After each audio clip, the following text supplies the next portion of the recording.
Wow, it's a brand new year. Do you have any? I'm just gonna stop you right there. I don't believe in resolutions. Give it a month, and 90% of people will fail their New Year's resolutions. You. You don't get invited to many parties, do you? No. It's 2026, and this year I'm determined to break my phone addiction. I'm tired of how much control it has over my life. I've wasted so many hours just scrolling through absolute brain rot.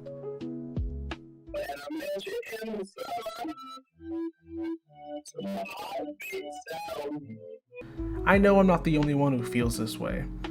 Honestly, our lives would all probably be better if we didn't say goodnight to our phones and wake up next to them like a bad hookup. Sometimes I'm actually late to things because I can't stop scrolling, and I'm super over it. But I had to admit something to myself. I don't really read, so telling myself to read more isn't going to help me break my phone habit. I need to be honest and find a different way. That's why, to help me get off my phone and focus better in 2026, I want to introduce my new best friend, the Gameboy. I know what you're probably thinking. How is this dinosaur supposed to help my tech habits? But hey, please don't insult my new friend. Sure, he's old and a little outdated now, but back in the day, he was the man.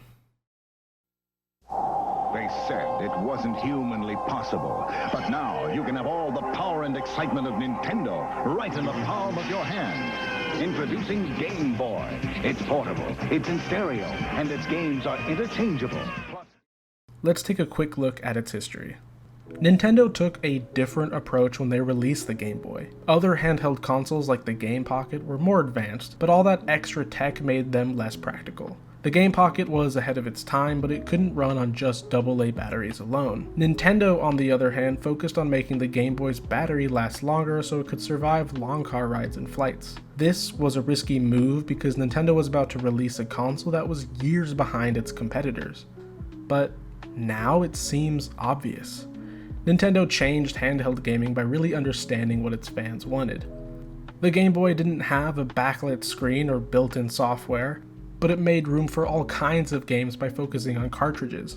This wasn't a huge breakthrough, other consoles were doing this as well, but by releasing the Game Boy later and with less advanced tech, Nintendo set new expectations for everyone. It's kind of like how we record history so we don't repeat our biggest mistakes.